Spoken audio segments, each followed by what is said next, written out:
Bonjour à toutes et à tous. Alors aujourd'hui, je vous présente un petit tuto en toute simplicité, surtout pour les débutantes. J'insiste, surtout pour les débutantes. Alors, dans un premier temps, en fait, quand on n'a pas beaucoup d'expérience ou pas beaucoup de temps, ce qui était notamment mon cas aujourd'hui, on ne sait pas forcément exactement, nos idées ne se rassemblent pas et on ne sait pas exactement par où commencer. Du coup, je me suis dit que pour commencer, je pouvais vous montrer des petites astuces pour essayer de vous organiser et d'anticiper un petit peu votre création. Dans un premier temps, j'ai pris une feuille A4, ma presse de précision et quelques planches de tampons que j'avais envie d'utiliser pour ce projet. Notamment la petite famille de rennes, donc un Noël de rennes, vous aurez compris le jeu de mots. J'ai tamponné également mon alphabet, la version mini, parce que je savais que j'avais envie d'écrire mon sentiment avec mon alphabet, je ne l'avais pas encore fait, je voulais l'utiliser. Donc je tamponne comme cela différents éléments qui sont dans la saison, dans le thème, et que je vais découper, détourer et voir si je peux les utiliser ou non. L'avantage de la presse de précision, comme d'habitude, c'est qu'on peut retamponner, notamment là, mon tampon est tout à fait neuf, donc la première impression n'est pas parfaite, et grâce à la presse de précision, on peut retamponner exactement au même endroit.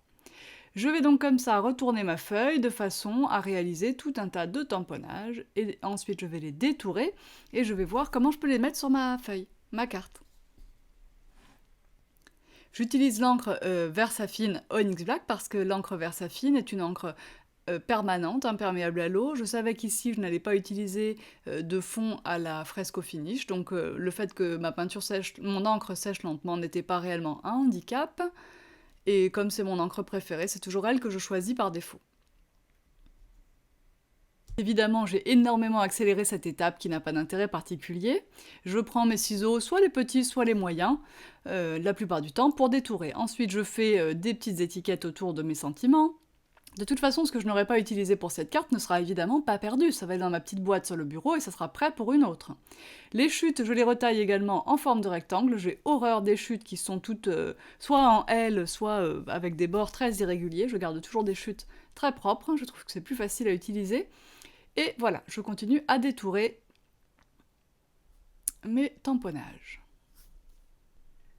Ensuite, pour continuer ma carte, eh bien, je vais prendre une feuille de papier au format A4 que je vais couper en 4. J'aurai donc ainsi 4 fonds de carte. Et en fait, j'aurais pu les réduire un petit peu, parce que vous savez, après, on aura toujours le problème de rentrer dans une enveloppe standard. Donc si je veux que ça rentre dans une enveloppe standard, il va falloir que je fasse un petit peu plus qu'un A6 pour le fond de la carte. Parce qu'il faudrait que ce soit la carte finie qui fasse A6. Bon, bref. Ici, moi, je ferai mon enveloppe sur mesure grâce à l'Envelobox Creator que je vous ai déjà montré plusieurs fois. Je décide d'utiliser mon encre Speckled Egg. J'aime beaucoup ce bleu. Et pour ça, je prends les Blender Brush, parce que c'est quand même très facile, et je vous ai dit qu'aujourd'hui je fais une carte pour les débutants. C'est très facile d'appliquer les encres Distress avec ces Blender Brush. Alors le mien n'était pas complètement propre, il lui restait du bleu marine dessus, ce qui fait que finalement sur ma carte ici, j'ai un mélange de bleu marine et de Speckled Egg, mais vous pouvez aussi être plus rigoureux que moi, et nettoyer vos Blender Brush, à l'eau savonneuse tout simplement, quand vous avez fini de vous en servir, de façon à ne pas transférer comme ça d'encre... pas avoir de mélange sur votre feuille. Parce que du coup, j'ai pas vraiment du speckled egg sur mon fond de carte. J'ai un mélange. Ensuite, je décide, parce que j'avais idée d'utiliser les papiers, vous voyez un petit bout sur le côté gauche, de la box du mois de novembre. Ça aurait été les mêmes couleurs de toute façon avec la box du mois de décembre. Et donc, je prends du rose. Je nettoie un petit peu quand même, voilà. Et je vais faire le bas de ma carte en rose, et comme ça, je m'étais dit un petit combo bleu et rose, ça sera sympa. Et je suis assez contente du combo. Vraiment ici, j'insiste, je veux que vous ayez des petites astuces, si vous êtes débutante, pour comment on commence. Ce sont des choses très simples, ici on va pas casser trois pattes à un canard, mais c'est pas grave, la carte sera jolie, toute simple, et en plus vous n'avez pas besoin de beaucoup de matériel pour faire ça. Je prends un pochoir 100% tout en colle, je ne sais plus comment on l'appelle. Il fait plein de petits ronds, je ne sais plus comment je l'appelle. Mince. Je vous mettrai le lien sur le blog, bien sûr, toutentuto.com. Je vous mettrai le lien vers mon pochoir 100% tout en colle, qui fait des petites bulles. Et pour réaliser ce pochoir, je vais utiliser mon e-zinc nacré. Alors j'aurais pu prendre directement le 24 carats, nacré. Moi, j'ai pris le classique nacré, donc il n'a pas de paillettes. Enfin, il a des paillettes, j'entends, et il n'a pas de paillettes holographiques. Voilà la différence. Et donc avec mon pinceau en silicone, mais j'aurais peut-être pu prendre la spatule pour cette fois, parce qu'en fait, le e-zinc, eh ben, faut faire attention de ne pas l'enlever, il adhère pas tout de suite à son support, donc quand on repasse dessus, on peut l'enlever un petit peu. Donc là, voilà, faire bien attention à pas dégarnir ces ronds au fur et à mesure qu'on garnit les suivants. Et là, je passe mes petits flocons de neige, bien voilà, sur l'intégralité de mon pochoir. Et bien sûr, j'utilise encore une astuce aussi bien débutant que confirmée, là pour le coup, hein, la planche de travail, la surface de travail métallique, qui dispose de 4 aimants, 4 très gros aimants ici, comme vous les voyez sur l'écran, et d'une règle magnétique également. Ça vous permet de bien tenir votre pochoir en place, vous êtes sûr de ne pas avoir un accident, le pochoir ne bougera pas. Alors vous voyez que je ne prends pas non plus de gros risques sur cette carte parce que je ne fais pas un contraste très marqué. Hein. J'ai un bleu qui n'est pas un bleu foncé, un rose qui est un rose clair, du blanc. Je ne prends aucun risque ici sur les couleurs. Je vais maintenant découper les lettres Joyeux Noël dans mon Alpha Mini. Alors je triche un petit peu, j'ai pas envie de le tamponner une deuxième fois. Donc le deuxième O, ça sera le 0, et le deuxième E dont j'ai besoin, ça sera le F, sur lequel je vais tout simplement rajouter la barre du E en bas. Et oui, la fainéantise, vous voyez jusqu'où ça nous mène. Et alors, comme c'est un tampon Scrabble, eh ben on va l'utiliser comme un tampon Scrabble, c'est-à-dire qu'on va faire la petite croix en combinant un petit peu. Et de ce fait, d'ailleurs, j'ai découpé une lettre de trop.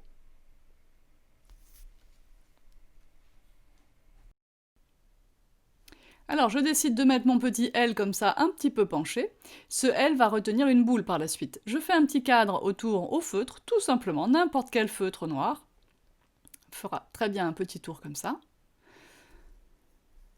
Je vais finalement dans cette carte utiliser le papa reine, mais pourquoi pas, vous auriez pu utiliser la maman reine de votre box de décembre. Ici, ça sera papa reine, et je vais utiliser un morceau de papier que j'aurais découpé en rond. Et je vais faire donc suspendre une boule. La boule est issue de la planche Joyeuse Fête. Hein. Vous avez tout ce qu'il faut dans les tampons 100% tout en colle hein, pour réaliser des cartes de Noël. Hein. Il n'y a pas de problème. Donc je découpe autour de ma boule. Alors les lettres là de Scrabble sont collées avec des points de colle, hein, des glue dots comme on dit. Alors, mon e-zinc blanc n'est pas tout à fait sec, hein, donc il faut quand même faire assez attention. D'ailleurs, vous allez voir tout à l'heure, je vais faire une bêtise avec mon encre vintage photo. Ici, je récupère un petit morceau de fil doré pour attacher ma boule à la lettre du mot Noël. Je pense qu'en amélioration de cette carte, j'aurais déjà pu penser à mettre 3 boules pour commencer, à des longueurs différentes, bien sûr, de fil.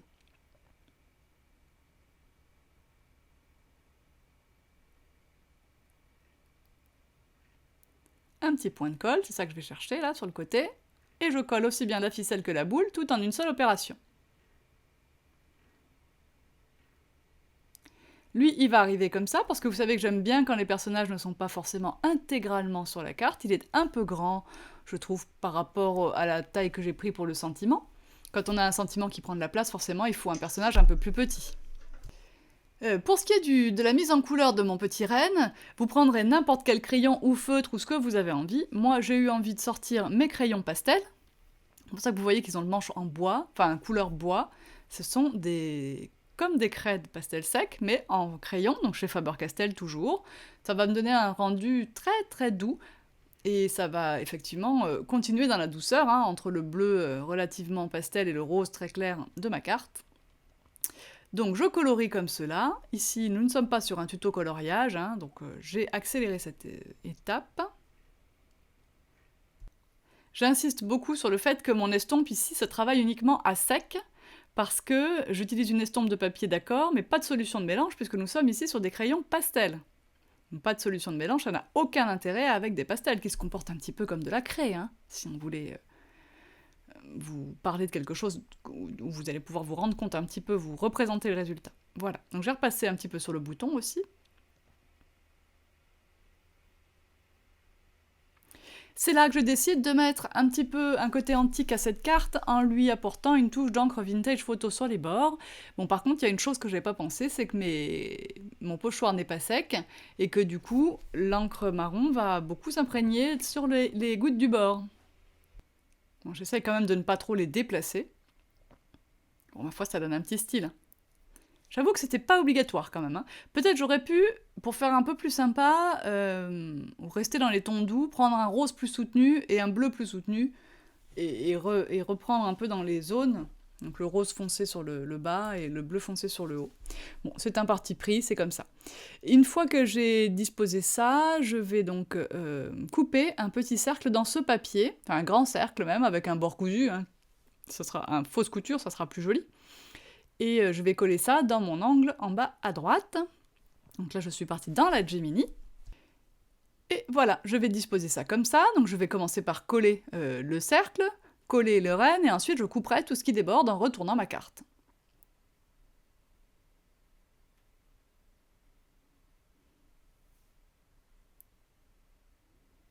Et vous savez que j'aime bien quand les éléments se touchent, donc le petit rond passera en dessous de la boule. Je repère à peu près. Alors ma colle, je l'ai laissée ouverte, sans bouchon, donc forcément, c'est un petit peu difficile de la faire sortir pour l'instant. Il faudra que je m'occupe d'elle tout à l'heure. Je colle ensuite le renne. Ces bois ne seront pas collés à la carte, hein, ça va rester légèrement comme ça, en relief, on va dire. Donc je fais en sorte que ça dépasse un petit peu au niveau des sabots, de l'oreille et du bois. Je prends ici, pas la petite paire, mais la grande paire de ciseaux, je couperai beaucoup plus droit comme ça. Et puis alors des ciseaux costauds, parce qu'il y a quand même parfois jusqu'à 3 épaisseurs à couper en même temps. Voilà.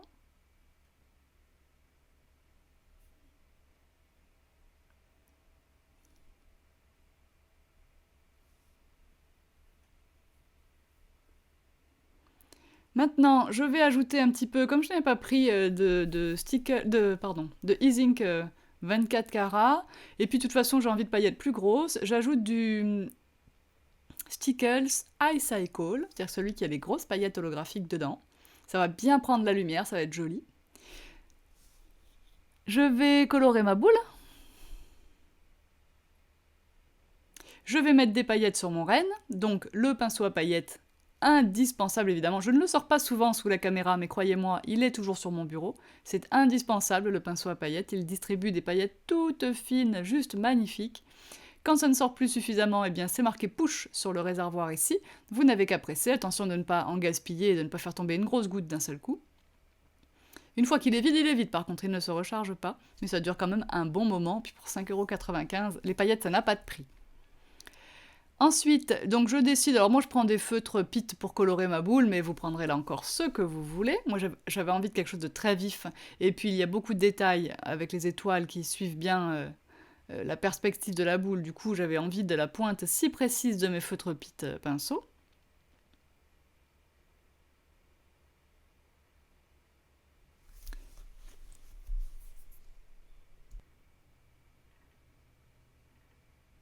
Donc vous vous souvenez, hein, je vous ai dit ça serait plus joli ma petite carte avec 3 boules, déjà. Même si je suis sûre qu'il y a plein d'autres choses qu'on pourrait faire pour aller encore un peu plus loin avec cette carte. Ensuite, il faut lui choisir un fond. Alors moi, j'ai choisi Walnut en basil, et je vais le prendre un petit peu plus grand que ce que j'aurais fait d'habitude, parce que j'ai envie de lui effilocher les bords. Donc, comme d'habitude, vous me connaissez maintenant, hein, je ne prends pas la mesure, je fais un repère, et c'est ce repère que je présente dans mon massicot. Alors en plus, la lame de mon massicot est un peu usée, il faudrait que je la change, donc ça tombe bien, je décide d'user un peu les bords, comme ça on ne verra pas le premier effilochage dû à ma lame. Je prends le paper distresser, vous savez qu'on peut aussi le faire avec la lame du cutter, parfois on dérape, donc parfois c'est un choix, mais parfois on dérape. Et avec le paper distresser, on ne prend pas de risque, ça va tout seul, on peut aussi bien sûr le faire avec la lame du ciseau. Enfin, avec une lame de notre paire de ciseaux. Je colle ça comme ça. Voilà.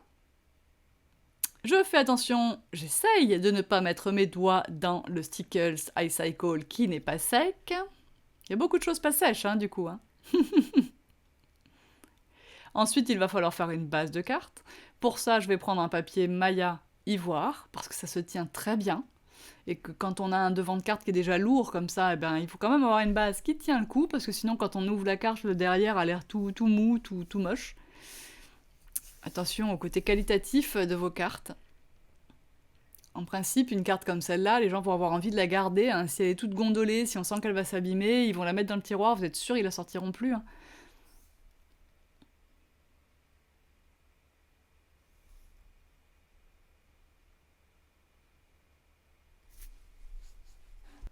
Donc exactement comme tout à l'heure, je prends mes repères au crayon. Le premier repère va me permettre de couper ma base de carte dans la longueur, enfin dans la hauteur. Et là par contre je vais marquer un pli sur mon deuxième repère. Puisqu'ici, le but... Alors, si j'avais eu un seul outil dans la main, ça aurait été quand même un peu plus simple. Je préfère toujours marquer mes plis. J'insiste, comme c'est... J'ai dit tuto débutant, donc je vous dis tout. Je préfère la bille à gaufrer pour marquer les plis que la lame qui plie, qui est fournie avec votre massicot. Je trouve ça plus précis. Je prends ensuite un plioir, j'écrase bien mon pli, et je coupe l'excédent. Maintenant, j'ai la base de carte à la bonne taille, et forcément parfaitement droite. Je ne peux pas me tromper en faisant comme ça, c'est impossible, alors qu'en prenant des mesures, vous pouvez toujours vous tromper. Ici... Je dois faire un tamponnage, je n'avais pas le tampon sous la main, et il était tard, donc je ne l'ai pas fait, mais ça sera la petite reine, ou rainette, qui était dans la box de décembre. Voilà, j'espère que ça vous a plu, vous me posez toutes les questions que vous voulez, ici, sur le club Tout en Colle sur Facebook, sous le tuto dans le blog toutentuto.com, et je vous dis à très bientôt, bye bye.